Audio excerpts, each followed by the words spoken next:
Hey everyone, welcome back to the channel. In this video, we're continuing our tour of Excel's Big Five functions, and this time we're focusing on the average function. If you already understand sum and count, this one will feel very natural. What does the average function do? The average function helps you find the middle value of a group of numbers. You give Excel several numbers, and it calculates the average for you automatically. Simple and extremely useful.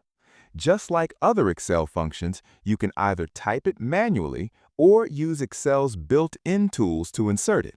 Let's look at a practical example. On this worksheet, we have a list of employees in column B and the number of tasks they completed during the week in column C through F.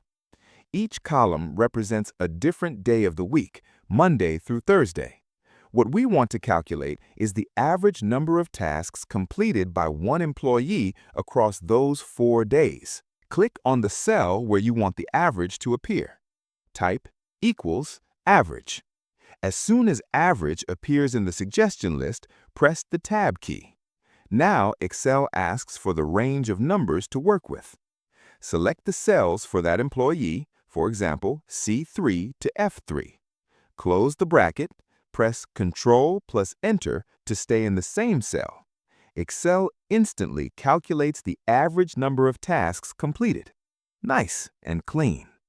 You can also use the function dialog box. Search for average in the search bar, click Go, then select the average function and double-click it. Then, click on the little arrow to select the same range of cells from C4 to F4. Click OK, and you'll get the same result. Different method, same outcome. There's also a quicker option. Go to the Formulas tab, click the AutoSum dropdown, and choose Average. Excel will try to guess the correct cells, but it doesn't always get it right.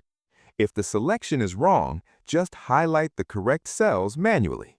Press Ctrl plus Enter, and you're done. Now, imagine you need to calculate the average for every employee. You don't need to repeat the formula again and again. Select the cell with the first average.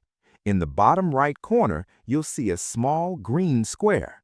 That's the AutoFill handle. You can drag it down or simply double-click it, and Excel copies the formula for the rest of the team.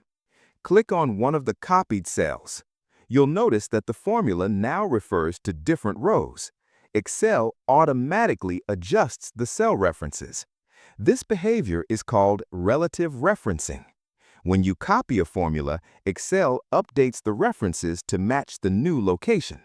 We'll explore absolute and mixed references later, but for now, just remember this. Relative referencing is what makes copying formulas so powerful. And that's how the average function works. Perfect for analyzing performance, tracking productivity, or summarizing any group of numbers. If this video helped you, don't forget to like, subscribe, and leave a comment below. Thanks for watching, and I'll see you in the next lesson.